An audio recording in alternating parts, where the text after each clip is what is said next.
think it's hard to draw a line between Francesca being a provocative person as a choice, I'm going to provoke, and simply being provocative by her nature.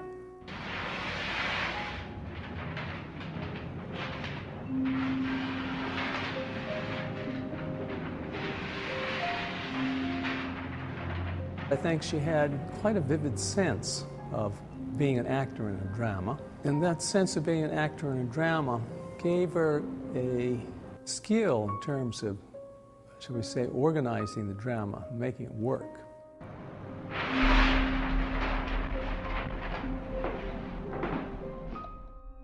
I think we represented a family which not only had two artists, myself and my wife Betty, but Betty and I share a markedly aesthetic attitude towards life. Everything we see has a great deal of interest for us, and I think that made a great impact on our children.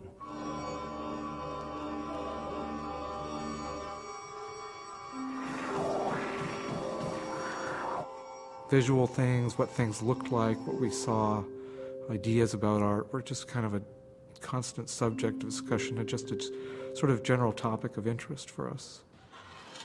I couldn't live with somebody who didn't give making art the importance that I give it. I just would hate them.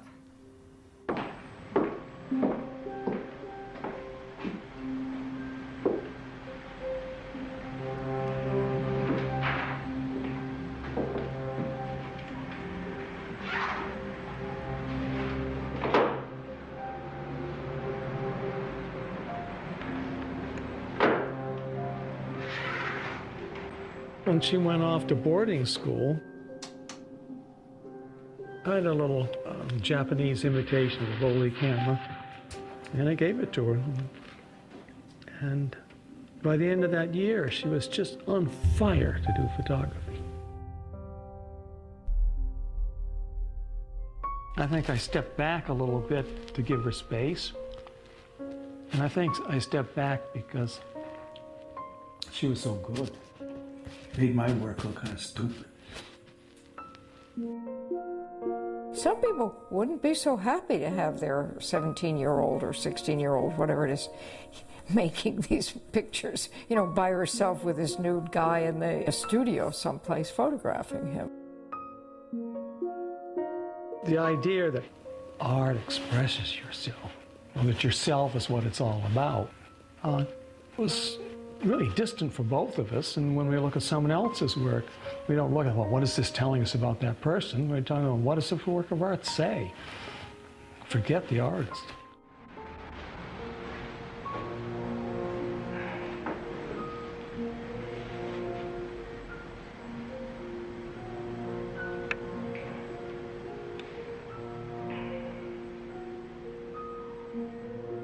She just, you know, emotionally fell apart.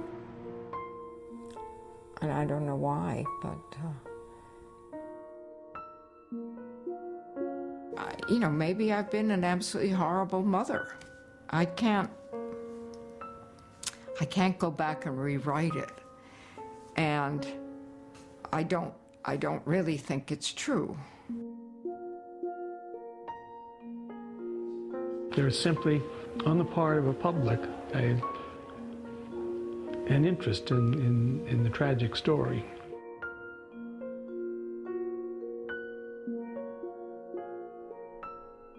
Those things happen in movies. They don't happen in my life.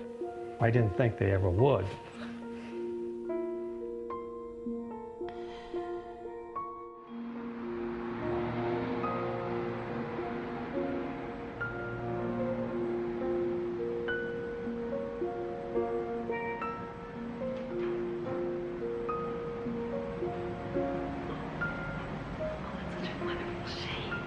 Oh, I'm really pleased.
Betty and I came from quite different backgrounds.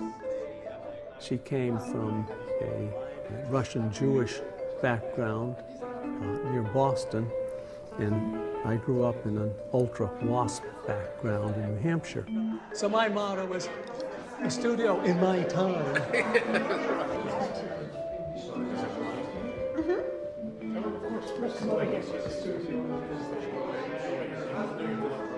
If you're standing here, you wouldn't see the bright red. If you're over there, there's a little bit of that black brush mark that's over there. The things we had in common were not the things we came from, but the things that we discovered and shared together. I really was interested in making functional objects. I wanted to be a potter and make useful functional objects that would change society. Because if you have beautiful things to use, it changes the kind of person you are. I adored my junior high school art teacher. She was very beautiful. And I'd seen paintings in collections and stuff. But I never imagined that there were actually people alive who could do that with a brush. When I first met Betty, I had a consciousness of myself as an artist, which was quite different from hers. So I think she tended to reject the art context, that almost defined itself as not being about art, not being an artist. I think in retrospect, we were both somewhat isolated, not many friends, a world that somehow didn't quite move with us. And I think we found that we shared an interest in art, and it was profound.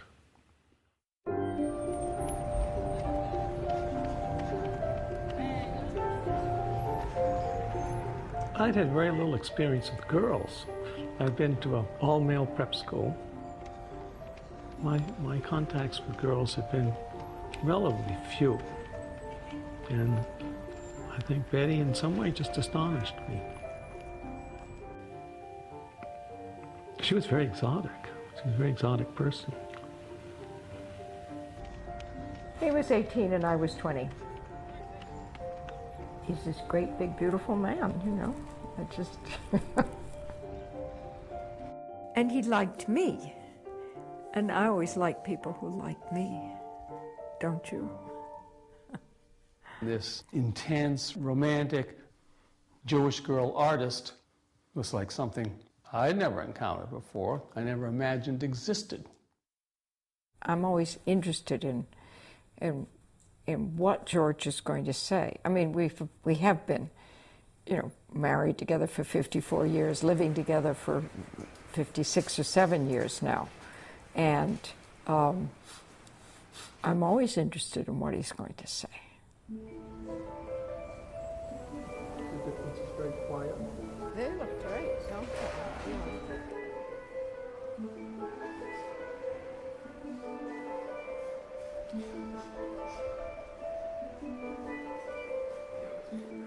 I think this looks very nice, don't you? You know, George's parents were very supportive of us financially, but didn't really want him to marry someone who was Jewish. So they were very unpleasant to the two of us for a long time. My father came to tea with us after we were married a few weeks and never set foot in our house again. My two brothers, one of who is now deceased, have never set foot in my house. So that gives you some idea of the seriousness of their disapprobation and their capacity to carry it for 50 years.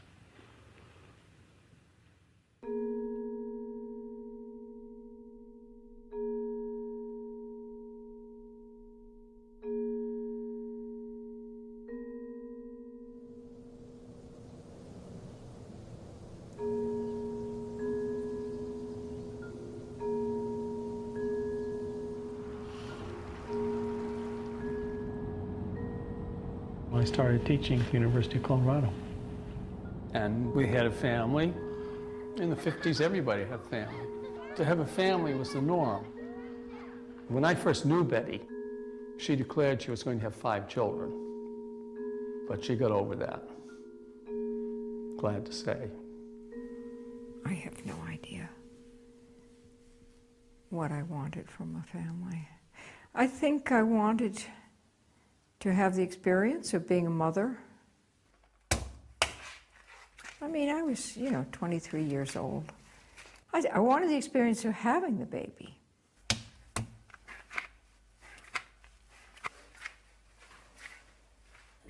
But I didn't think about how, what a huge responsibility it was. I mean, that sort of came to me when they handed me this child at the door of the hospital.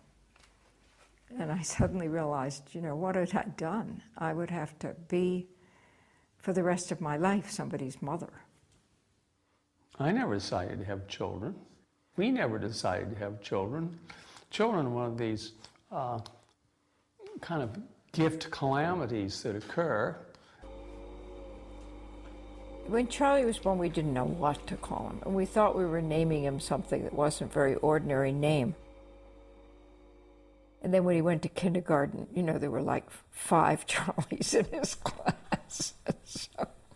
So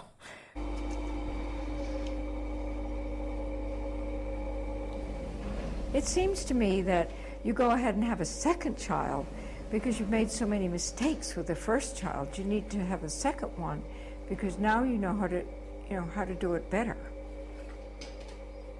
So Francesca and I started off this life on a little better footing, and I wasn't so so frightened. I mean, I was more relaxed with Francesca. Okay.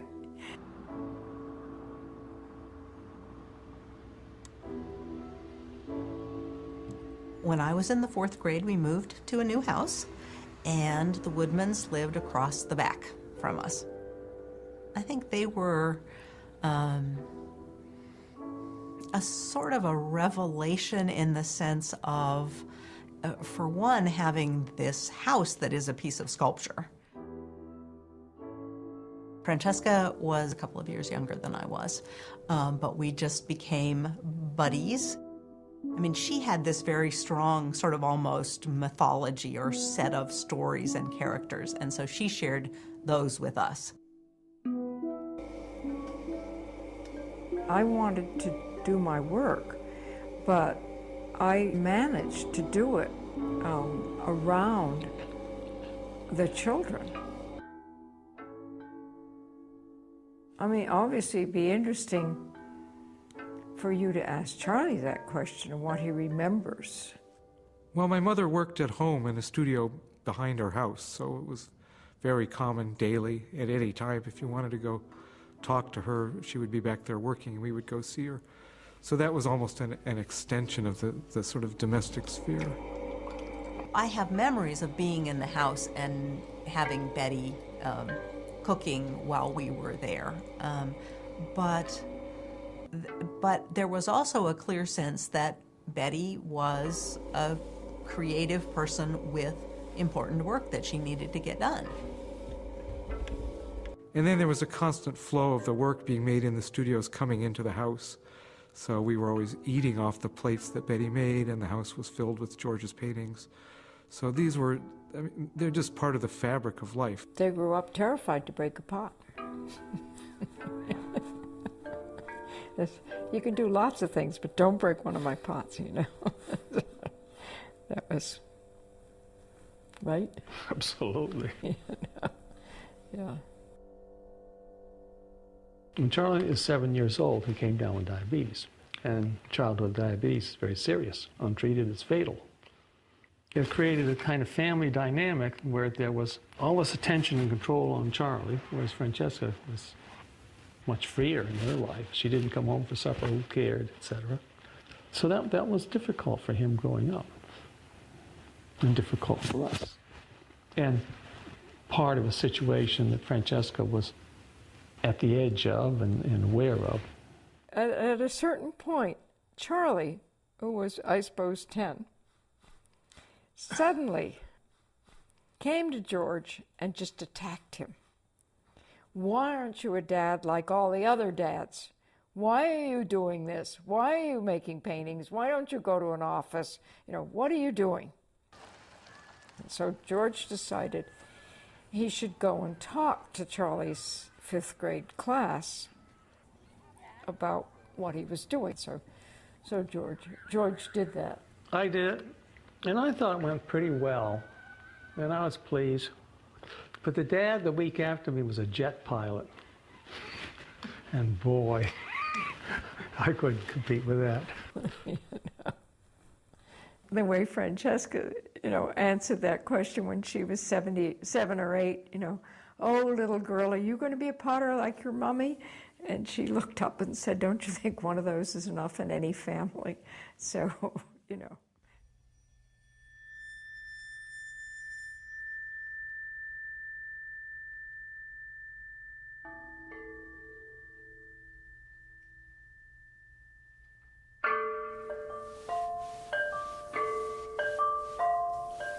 This is a piece of art that's going to be for the new American Embassy in Beijing. And they've asked, I think, 12 artists to do projects for this.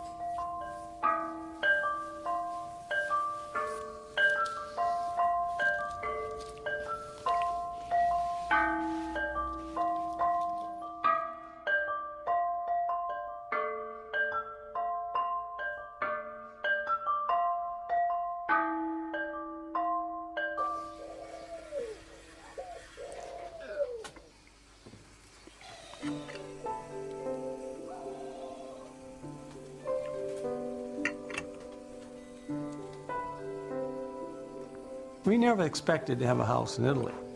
We sort of got there by accident. I think we had a very vivid sense of being a family in Italy and having to adjust together to living here. It's going to come to a tragic end if it breaks one of those pieces.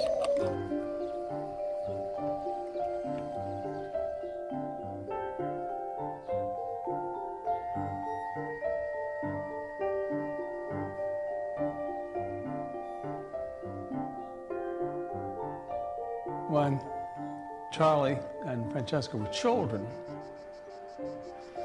we were dragging them around, and we would sometimes think, we are simply inflicting so much on these children. And my parents were very disapproving, and Betty's also, that these kids would be yanked out of school. Every summer we yanked them out of school before the school session was over. For 2 years, we flung them into Italian schools. Whatever friendships they had, we were interrupting. I think we felt maybe this was a little hard on our children, and I think we maybe felt a little defensive about it. When we went to museums with our small children, they would be given a little notebook and sent on their way, and we would meet an hour later somewhere. And that way, Betty and I could look at art, children around our necks. Francesca became very interested in drawing pictures or copying pictures of women in very fancy dresses. And she produced a number of very elaborately recorded pictures of the young woman in a very elaborate dress.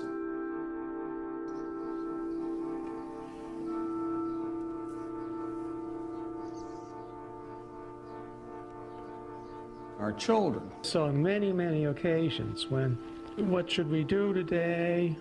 And there would be the voice over here, well, I have to fire my kiln. Or, I have to work on my painting. Don't you think that's true? I suppose.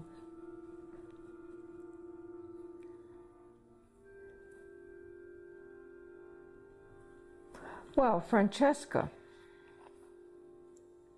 I think, reflected that in her work. I mean, I think, there's this sort of the work ethic, about the work ethic. It's not much around these days, but it was very much around. It's around here right now.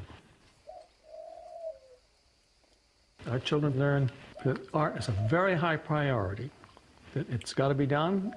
You don't mess around and you don't go off and do hobbies on Sunday or something like that. You make art. And I think they had a sense that this is serious business from an early age. And I think that made a big impression on our children. It just always seemed that art was sort of the center of things in some way. I mean, I think my mother has said to me before that she doesn't really practice a religion, that art is kind of the religion for her. It's very easy to see how the notion would have been planted in Charlie and Francesca's heads that the valuable thing to do with your life is to create art. I think Francesca always sort of held herself apart, aloof, one might say, from everybody. So it seemed to me that from a very early age she was sort of precocious, self-determined, and special in a way which I might sort of consider myself other or different, but I would describe her as special, which had a kind of value associated to it that I didn't feel about my difference. Francesca was about ready to embark on junior high school in Boulder, and she was aware that her brother Charles was in conflict and not always happy to be around the home. And Francesca decided to extricate herself from the family situation. And instead of doing it by rebelling or running away, did it by going to a very nice boarding school.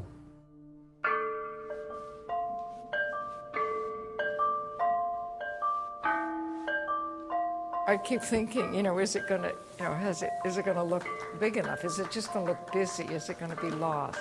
Is it too busy? Have I got too, because it's so big.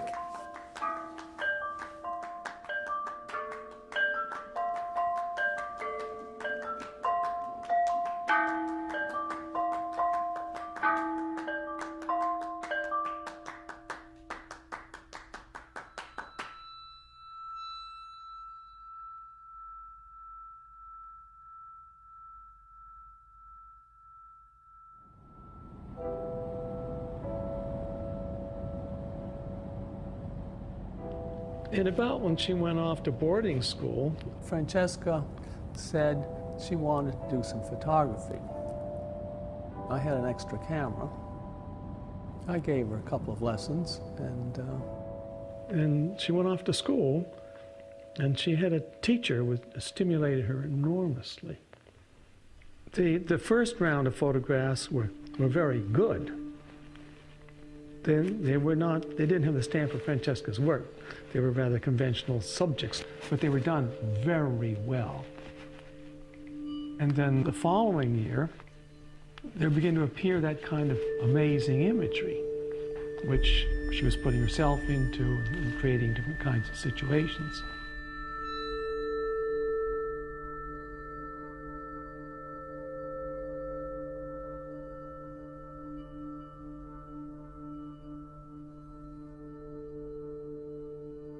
Francesca was a little bit older than I was, but in some sense we grew up together.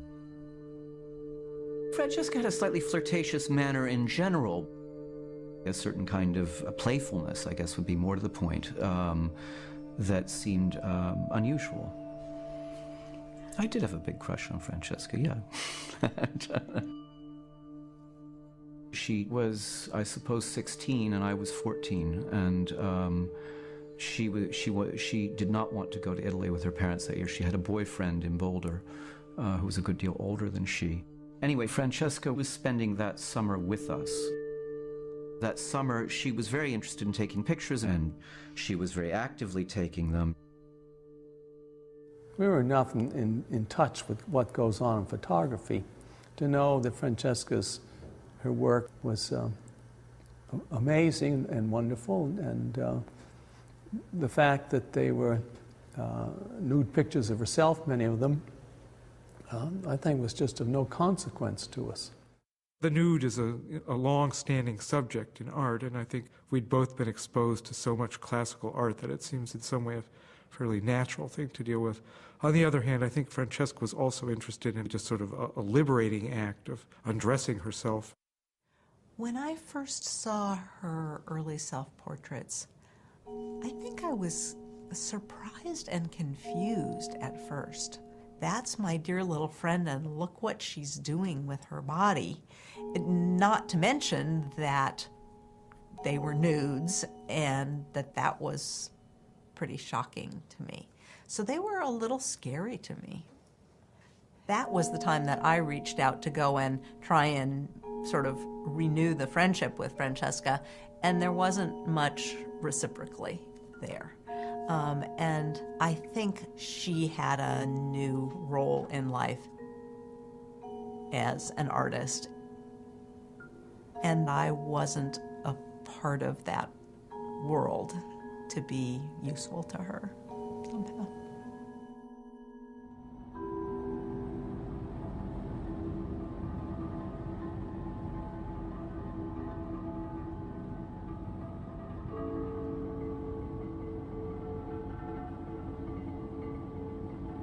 Francesca went to RISD, that was about 1975. She made photographs which she was very involved with and was putting a lot of energy into it. Her work was so formed that really nothing could impede on the outside.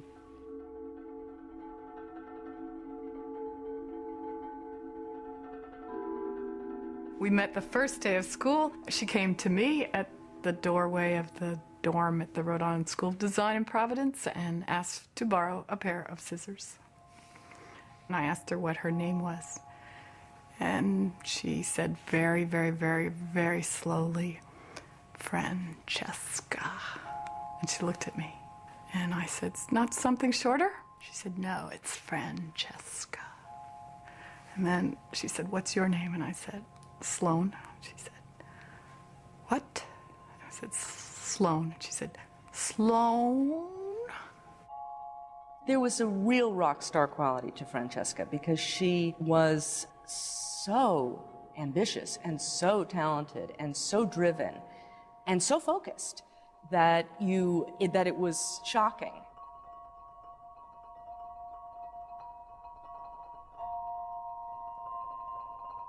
She had this enormously sophisticated eye and was incredibly original. She came with the idea that she was a photographer. Nearly everyone else that comes doesn't know what they're going to be yet, and they choose from the 19 different areas of study. She came knowing. She was a photographer and she didn't want to take 2D and 3D design classes. So she had some hideous moments in class, and even the teachers would ask me to go and rescue her from running away from these classes.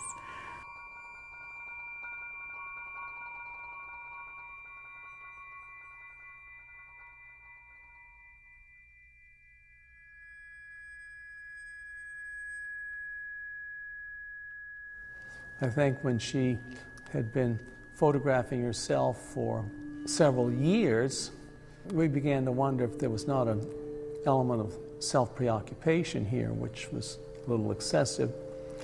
But sort of at the moment that came into our minds, we discovered she was photographing other people a great deal, and the use of herself as a model had considerably diminished, so that anxiety was removed. She had a notoriety in the photography department for having amazing work. But she didn't have, great recognition. The world didn't agree with, her daddy about her talent. I think it's interesting that her fellow students did and the faculty. Her concepts were far beyond the level of the class.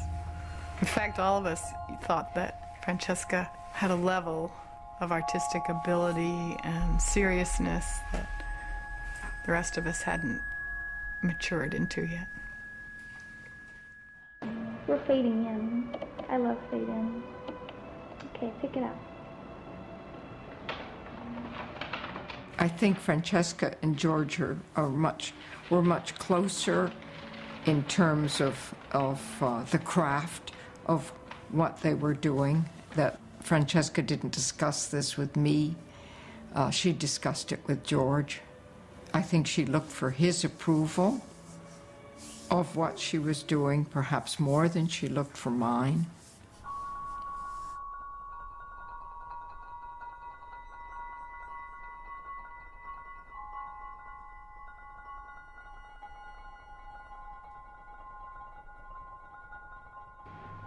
I think we always got along with Francesca. We didn't want any conflict with Francesca. I think we were in awe of Francesca. She was fun to be with. Sparkling.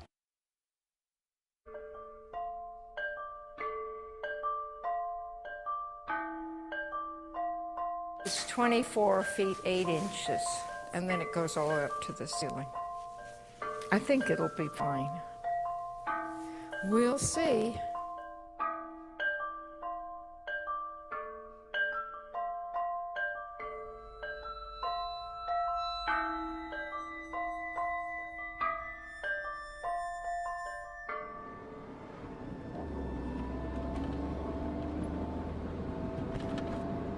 When she was 17, she went to Italy for a year as part of the RISD program.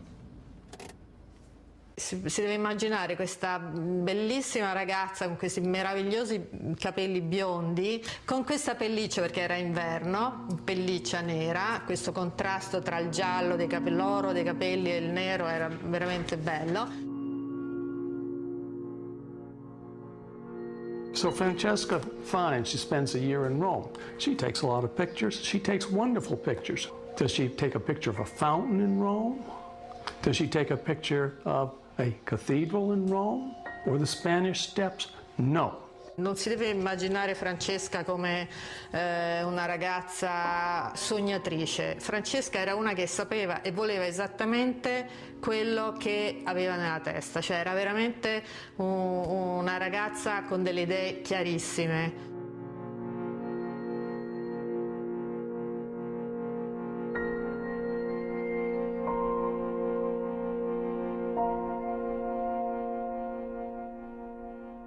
Nella testa di Francesca ogni scatto aveva un senso, ecco, come ripeto, lei era il suo progetto, c'erano sempre dei progetti, ecco, non faceva mai delle cose a caso. Last week when I did that other videotape, the electricity went out and I was so upset. I was so upset that I recorded right over it.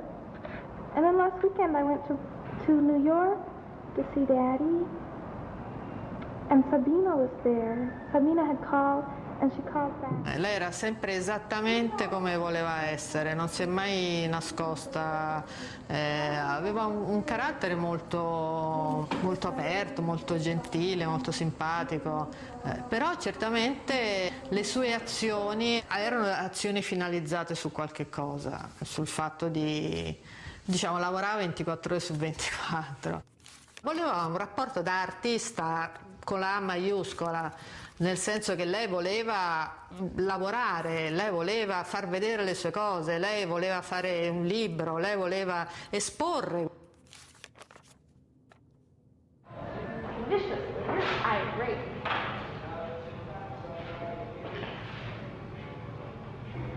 Try pushing your skirt down.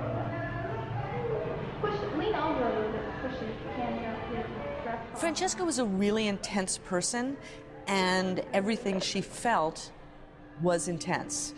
And I think her relationships with women were intense, her relationships with men were intense, her relationship with herself, and, which then, came out in her work, was enormously intense. Another step or so. Okay. Fall down through the dress. Fall down through the dress first. Please.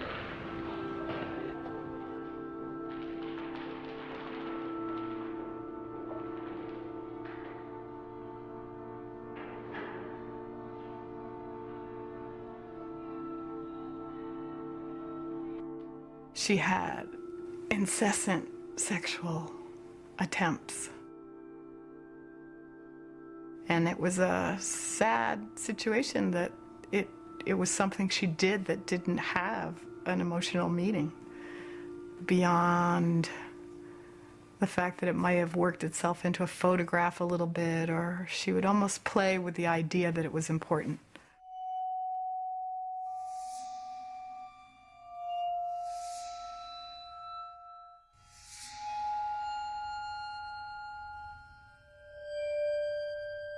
Benjamin was important. Benjamin was a friend of hers.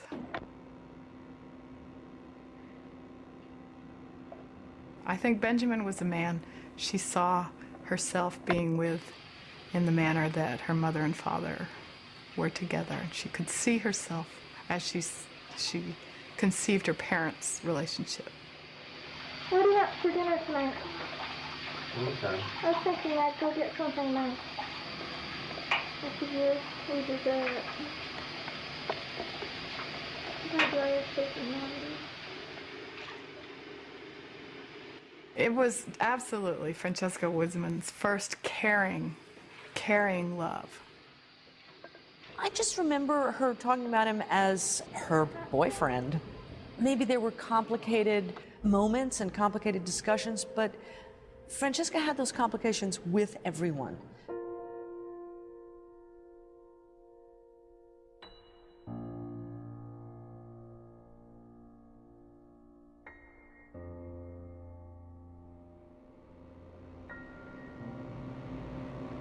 Okay, you ready for spitting image? Yeah. Right now? You ready? I guess, I'll try. Okay, get a little over as far as you can. Now just do it. Oh, stick right there, doesn't it?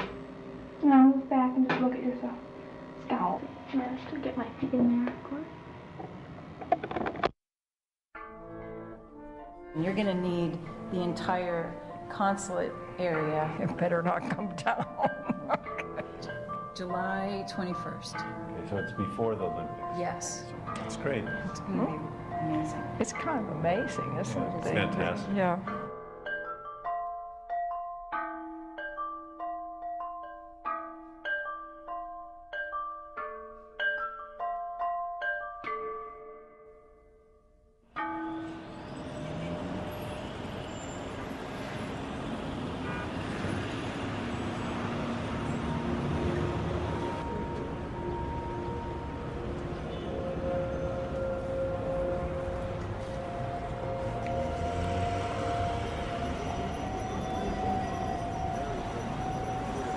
We moved to New York, which we really did so that George could have some recognition, but it was very hard for him. And for me, it worked in that I was in New York, and the art world in New York became a little bit interested in clay, and maybe this is going to be the next hot thing. We moved to New York in 1980. Francesca was living in New York, and she took it seriously. When she got out of art school, is she going to earn a living? What's she going to do? We must remember that 30 years ago, photography was not the hot ticket it was today. There were very, very few galleries. Not that many photographers out there, not that much attention being devoted to photography. New York was a struggle for Francesca because she didn't fit. She didn't fit into any job. She worked hard to. Even typing, at one point she was trying to be a typist and type letters without errors or... She just was not interested in a clean sheet of paper. I think Francesca thought she was a very good artist. I think she felt she was very good, she'd done a very good body of work, and she should have recognition for it. And she was, you know, she didn't feel like, oh, I'm just learning how, and maybe in 5 years I'll have something to say. She thought she had something to say, she'd said it, and, you know, why weren't people should be, you know, listening to it, looking at it. She was very ambitious. I came to stay with her once for a few days, And I was trying to show my work to some gallery, and as usual, I was discouraged about it and whatnot. And Francesca said to me at breakfast, how many phone calls are you going to make today? You have to make one career-related phone call every day. That's what she told me. The idea of being in New York and working in the fashion industry was really appealing to Francesca, and because she had ideas that had something to do with fashion, that might be a fit for her. She got very excited about it. The struggle came from her wanting to continue to do her own work and having no venue to do it, no place to fit in the industry. In the late 70s and 80s, I was representing fashion photographers. So when I first met her, it was in the setting of a fashion studio. And Francesca was like a third assistant loading cameras. So here I am spending my life addressing the ego of an Italian fashion photographer. Meanwhile, in the studio, here's one of the great photographers of the 20th century under everybody's nose. There wasn't a place for her in New York for what she was doing and how refined she was already as an artist. However, what she did was far ahead of the times. You take the Urban Outfitters catalog and start looking at how they photograph now, take a picture of Francesca's, put them next to each other, and you'll see that the industry has come around to her way of thinking. I always sort of felt like she had her skin inside out. You know, there weren't a lot of layers, there wasn't a lot of protection. Beyond that kind of open sexuality that she was evident, there was a lot of need in her. For years, she was in a relationship with a man who was not treating her very nicely. But Francesca was a demanding person.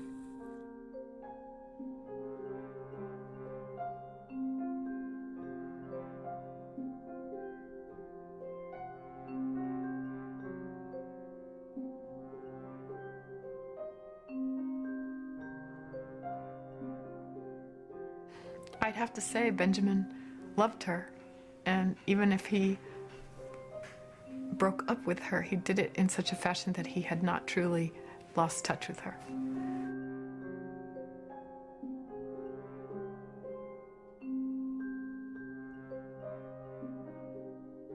And I always adored how he handled someone that was incredibly needy for the attention and the love.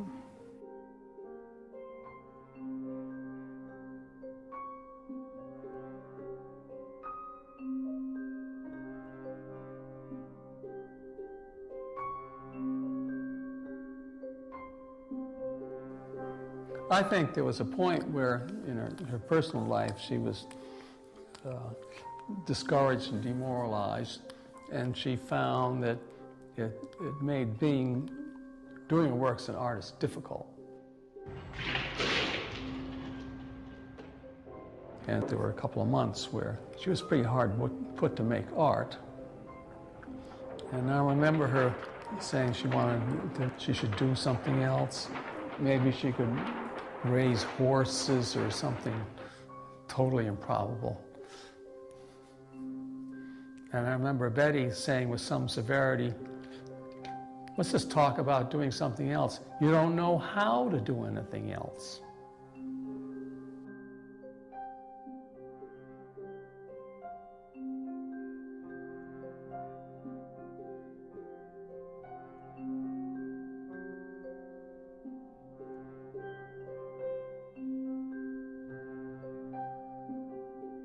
I looked at Francesca's photographs almost more as formally as what they were, rather than getting myself tied into knots over the subject matter. I mean, other people disagree with me, so I feel that I don't see them as autobiographical. But I think, you know, in a way, all the art we make is in some ways autobiographical. It's about us. Francesca Woodman was not trying to disappear as a representation of her state of mind when she was hiding behind a scrap of wallpaper. It was her making a parallel. How would it be to be that peeling paint or wallpaper? How does the human form relate to it? You put yourself in it.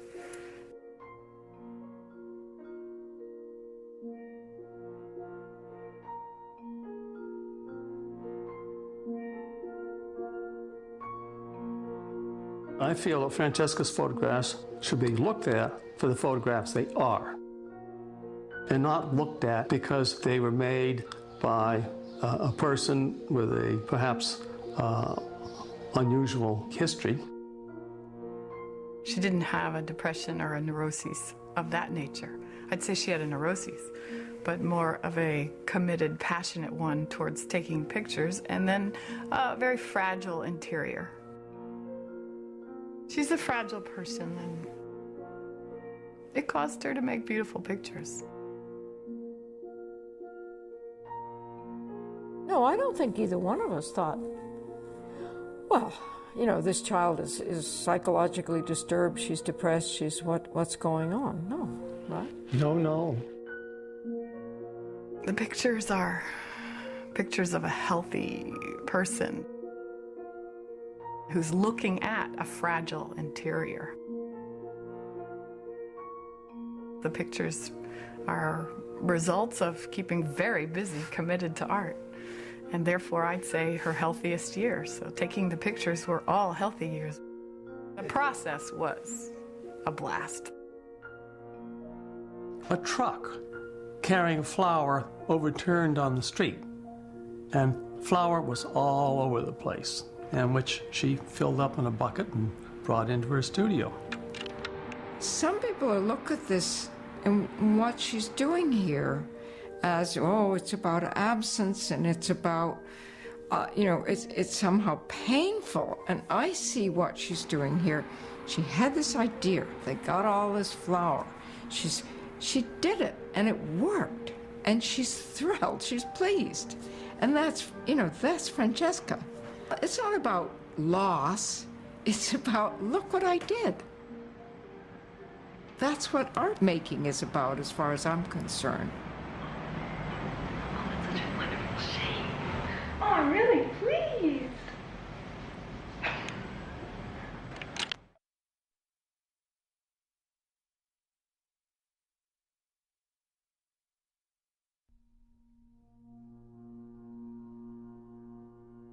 She would be saddled with a great sense of her accomplishments and her abilities, at the same time with a great sense of it's not good enough, my work isn't what it should be, I'm not pushing ahead sufficiently. I think for Francesca, a lot of it depended on how quickly she could equal her parents as an artist. And my guess is it wasn't fast enough for her.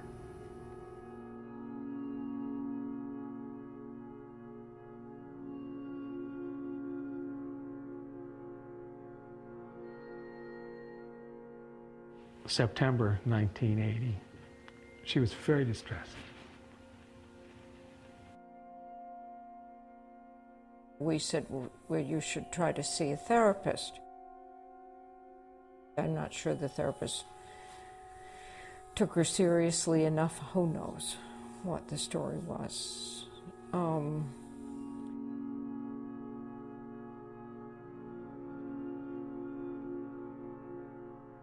She tried to commit suicide at her apartment. Dear Slow Plum, after 3 weeks and weeks and weeks of thinking about it, I finally managed to try to do away with myself as neatly and concisely as possible. I do have standards, and my life at this point is like very old coffee sediment, and I would rather die young, leaving various accomplishments, some work, my friendship with you, and some other artifacts intact, instead of pell-mell erasing all of these delicate things. We went over there and got the fire department, broke the door down, took her to the hospital. But then, she appeared to be better. After that first suicide attempt, she did call me, and I was clear that she was unhappy and had been for a while, and worried about her, and she said, "I'm not taking pictures." And that was alarming. Someone who you'd spent so much time with taking pictures wasn't taking pictures. I think that one statement alarmed me more than anything else.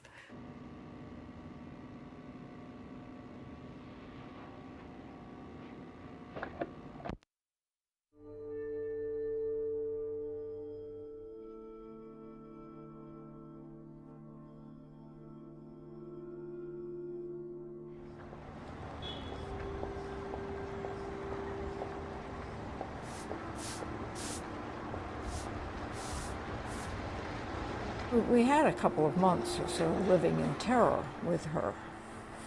And in the beginning, you know, when she first attempted suicide, you know, she wanted to do, that's what she wanted to do again. So she was first here, but just constantly, someone had to be constantly with her. She was clearly not well and very distressed, and we seemed to be able to do nothing particularly to help her.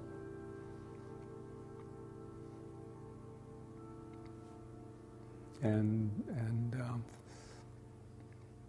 I just think things unraveled. She came to my apartment for a dinner party, and there were half a dozen people, and I just looked at this photograph, and here are all of us kind of clowning for the camera, and everybody sort of clustered together looking at the camera, and Francesca is leaning over the edge of the couch away from the rest of the group with this kind of haunted, sad face.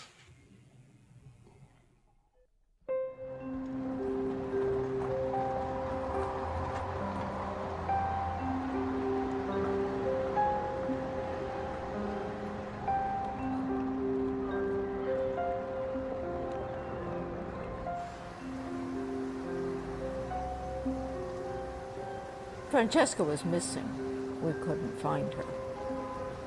So we were concerned.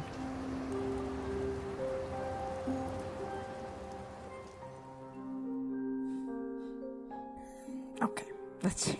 I mean, she called, she said she was not feeling very well again.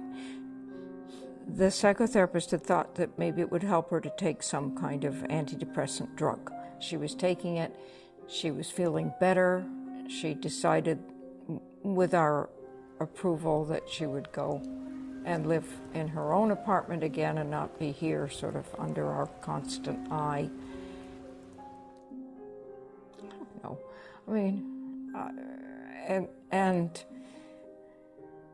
and she went home, and, you know, I think what happened was she stopped taking the drugs, got very depressed, and just felt that, as she wrote down, her life felt like a stale cup of coffee and it wasn't worth living. That was... She had a bad day. She had hopes of getting this NEA grant, which may not be realistic hopes, but she had plenty of hopes. Well, she didn't know she didn't get it either. Well, she knew. She knew she found out she didn't get it, and she had her bicycle stolen on the same day. That was just a crappy day. Francesca came over to babysit, and I knew that she was in a very withdrawn state.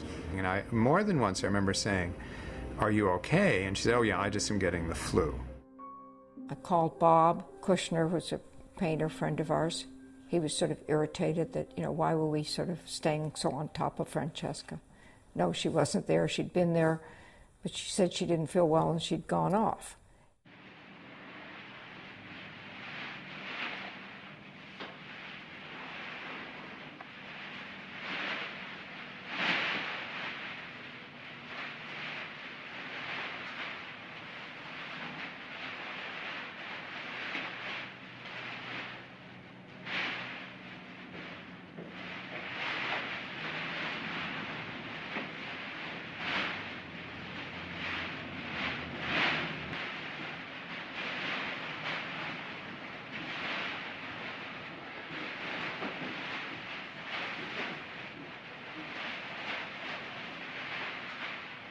I'll tell you what I think happened. this, that she left our house, tried to call a number of people, couldn't call, couldn't get through to people, tried and left a number of messages for the man she was seeing, couldn't reach him, and then according to George, came back to the building next to us, which was a public building, went up to the roof and jumped off. We got a telephone call from a psychotherapist, and the psychotherapist said, she's missed her appointment. I'm very worried about her. So this started a frantic search, which didn't yield anything until the police yielded something. Body taken to the morgue, no ID. And the reason it took so long was the face was not recognizable. And he identified her through her clothing.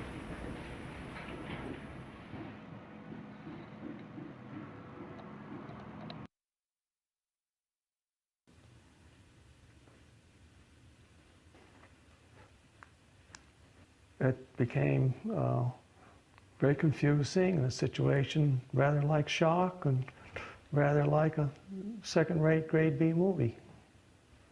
This isn't real, you're in a movie. The cops are taking you to the morgue, et cetera, et cetera. Those things happen in movies, they don't happen in my life. I didn't think they ever would.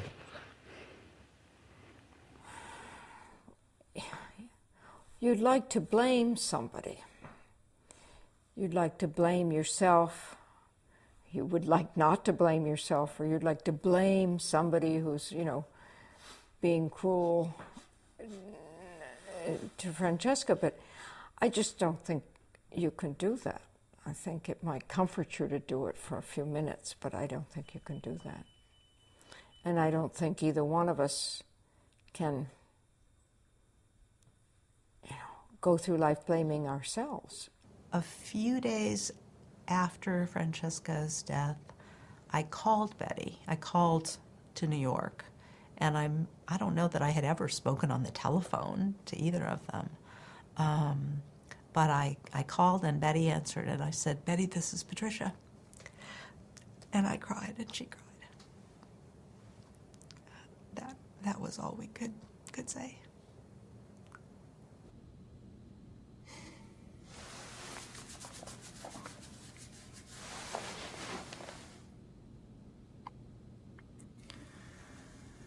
She just said that Francesca killed herself.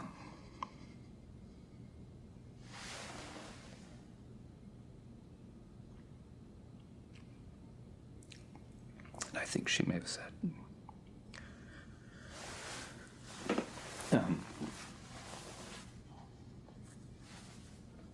she may have said how.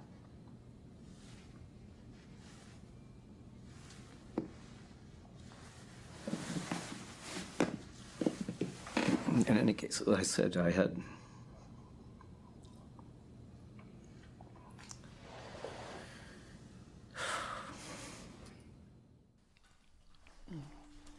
one of the chapters in my life is the loss of a person to whom I was greatly devoted.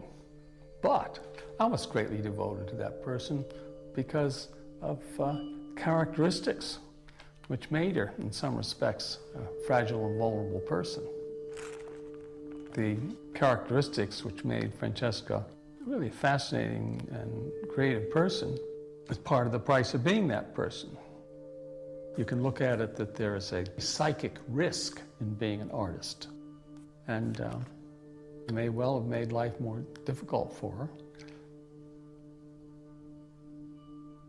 And if she had, as a child, been primarily interested in the peer girls and what people were going to wear to the high school prom, I would not have found her so interesting or been so attached to her. They're such terrible photographs. You'd know that Francesca hadn't taken them.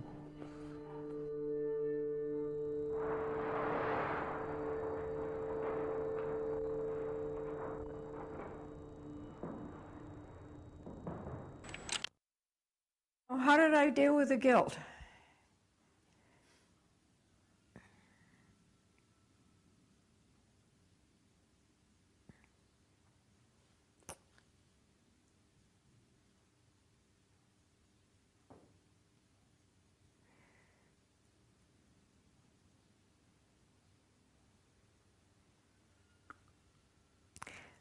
I tried to stay away from it.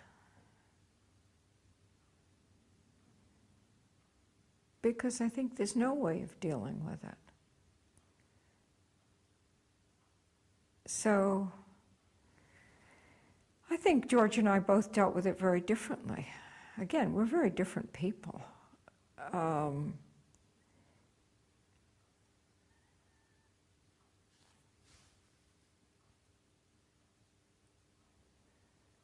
I just don't think I can really go near it today.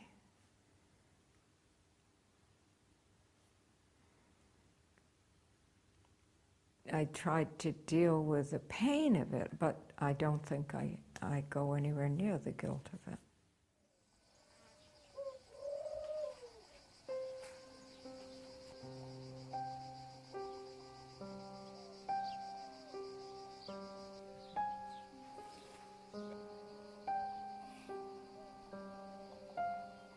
I'd been producing paintings for many years and had not really much success in bringing them to the attention of the public.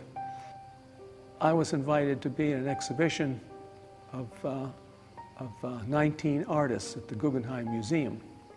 And for me, it was this is the important event in a career which then had gone on for 25 years or whatever. And Francesca killed herself 5 days before the opening. So at a moment where I sort of felt that somehow this scattered life of mine was coming together to some focus, it was all scattered back again.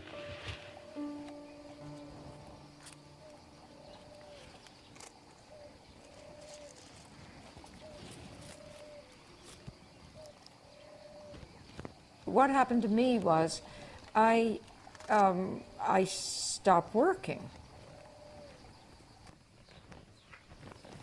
And then, finally started again. So that's what happened to me. What do you do?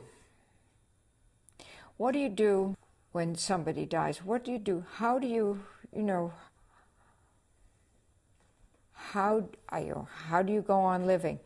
What do? You still get up, you eat, you're like you're yourself, and yet you're not yourself. A few months after she died, I found that I was distracted and confused. I had a hard time concentrating.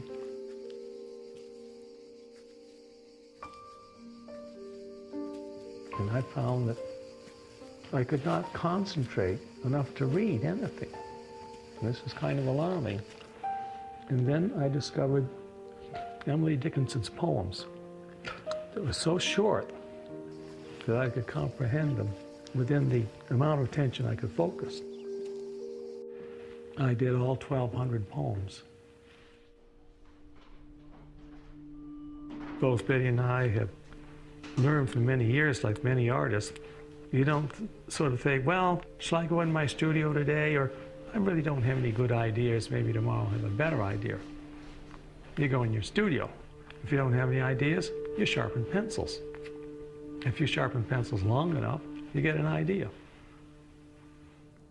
It seemed more evident to me that George was impacted and kind of, physically sort of crushed in on himself and pained. And his work in photography started after Francesca's death. Let's move the chair about 6 inches this way. I think my work changed quite dramatically after Francesca's death. It's a very complicated chapter for me, the shifting of my work to a great interest in photography. I was an abstract artist for many years, so the transition to the figure was pretty abrupt and emotionally, and a certain violence to it. Stay still, please. I don't know that in any conscious way he feels that he's carrying on her work, but that his creation of photographs is in some senses reminiscent of some of Francesca's work. Thank you. That was good. How many rolls did you get through today? I think the relationships of my photographs to Francesca's, there are important relationships, but I don't think it's that easy to pinpoint what they are. In some sense, George's photographs, which involve models and young women and so on, are photographs which work with a kind of mise en scène that Francesca's photographs also worked with. So I think there is a kind of responsiveness between the two works and the two bodies of work. I don't really remember what happened to my work after Francesca died. I think I know, I mean, the first thing I did was just to keep my hands busy. I made a bunch of tiles for the kitchen to go behind the sink or something. That's when I made the decision not to make the functional pots anymore and just sort of made the leap into things which weren't particularly functional.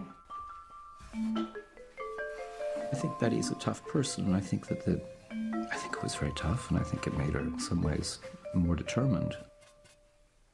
She'd always thrown herself into her work, and she's always pushed herself. Eventually, I simply, in some way, was healed by the process of working.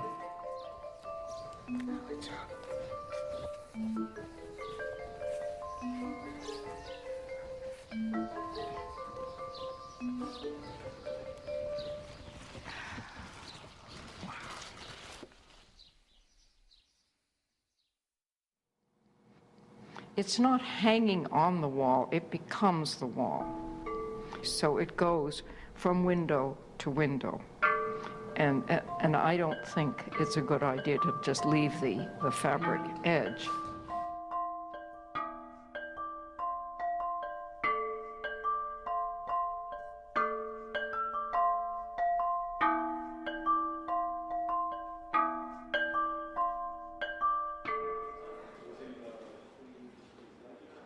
We didn't sort of take Francesca's ambition and try to create her career. It happened by itself. I don't know when this happened, but there was a certain point where suddenly it became big.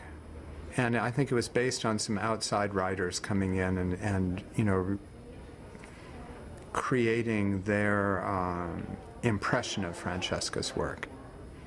I really feel frustrated when the tragedy overweighs what you're looking at, rather than the brilliance of the photographs. And they're brilliant. You look at them, they look up to date. It's quite shocking that 30 or more years later, they look like they could be done today. There was a confidence and a bravura there that is inspiring. Among other things, I teach the senior thesis class at SVA in photography.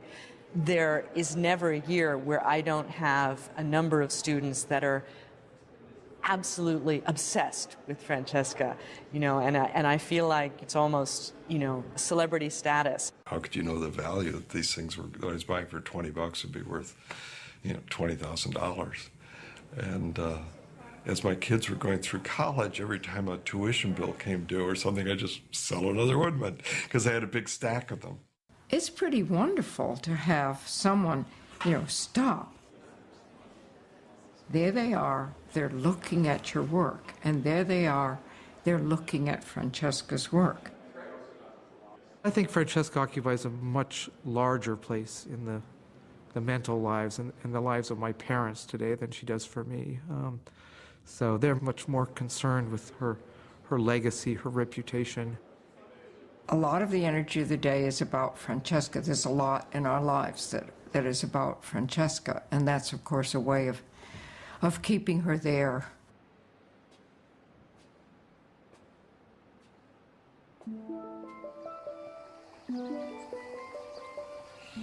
Look at George, he has a butterfly in his hand. Yeah, he does. Would you want one in yours? Here, maybe I'll give it to you. Well, there it goes. Oh, is that the guy that was on you? Yeah. Oh, you made it sound like this big butterfly. Well, here they are. As Francesca's work has become more and more well known, she's the famous artist and we're the famous artists, you know, sort of family. And I think each of us, Charlie, George, and myself, have, you know, sort of had to deal with this, and we do it in different ways. Hi, sweetie. How are you? Well, there's an element of competitiveness in the family because we are all involved in the arts, and so it's possible in that way to compare one person's success to another's. You know, not to say that the work of one person is better than the other, but some members of the family have achieved more commercial success in the art world or fame in the world of exhibitions and museums. You know, Francesca's already done that, and Betty's already done that, and it somehow can make some things which I have accomplished, which are significant, seem like they're less significant than they are. You want it to... I think you have huge amount of pleasure from her success. I mean, you know, we don't have Francesca, so this is what we have, and aren't we lucky to have it?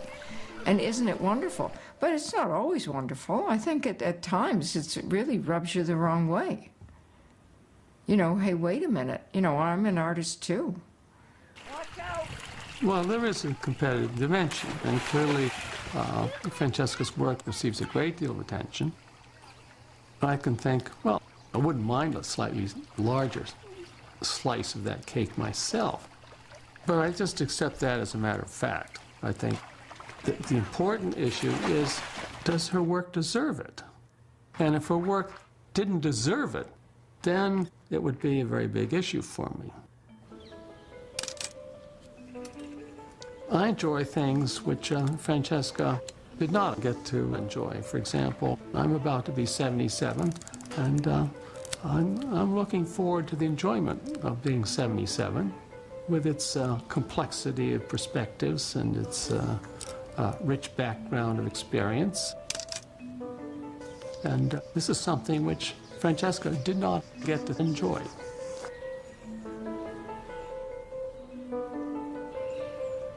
So I may not be gaining a great deal of attention, but I think to stay alive is it's a pretty good thing to do.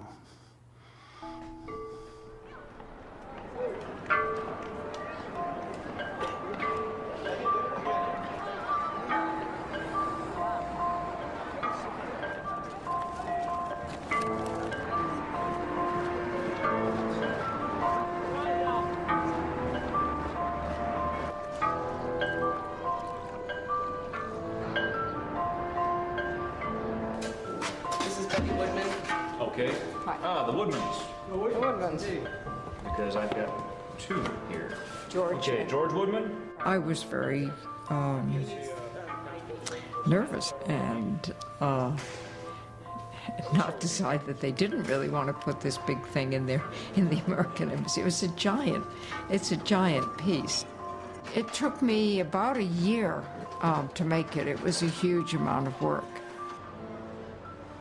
A part of it was, dealing with the scale and trying to understand the scale of the piece. It probably is the largest work of art that they have in the embassy, but so I was nervous.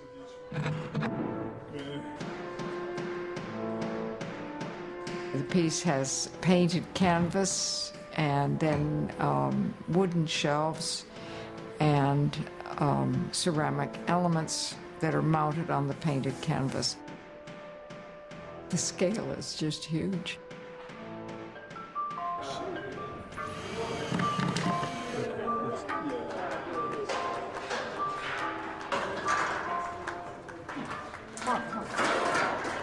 Better. It was pretty emotional walking in and seeing it. Oh, I was very pleased.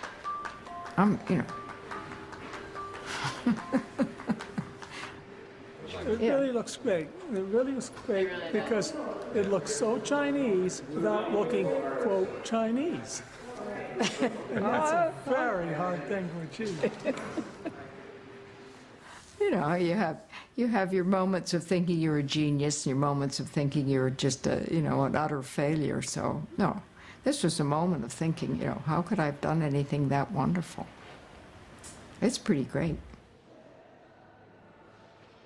The most usual response to my work that, over and over and over again I've gotten is people say, it made me feel good. Oh, I saw your show. It made me feel wonderful. I don't think my work in a sense, expresses in a very easy way to recognize the tragedy that's taken place in my life. Somehow, without my planning it this way, my work seems to be about making people feel better. I didn't intend to do this. I think somehow, maybe I want to make myself happy. Maybe that's why I'm doing it.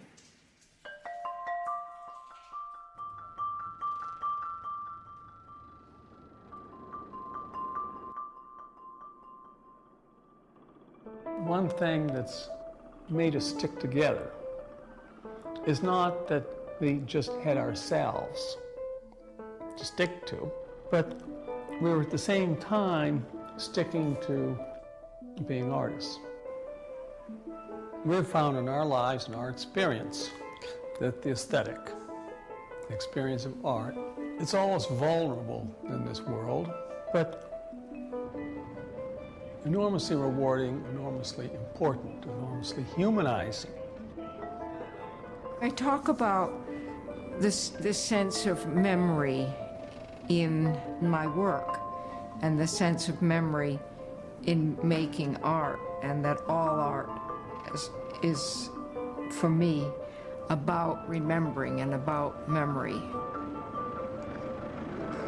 Here's a little coffin. I'm afraid some poor child has departed.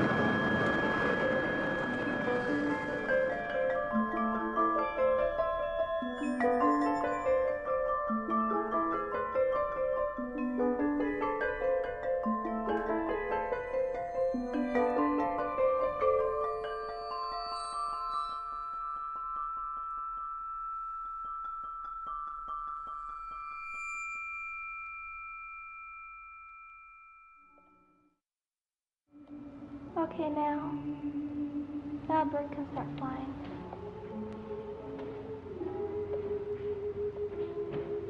And you can stick your arms out. Ooh, this way.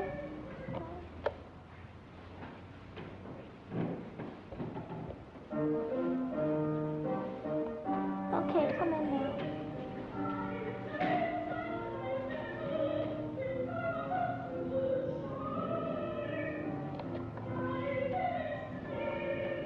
Okay, stop. And the fish can swim away. No, wag them again. Ooh, let's go. Should we have him get one? Both of you can start sweeping around. And go back. Retreat. Retreat. Hurry up. Hurry up. Hurry up.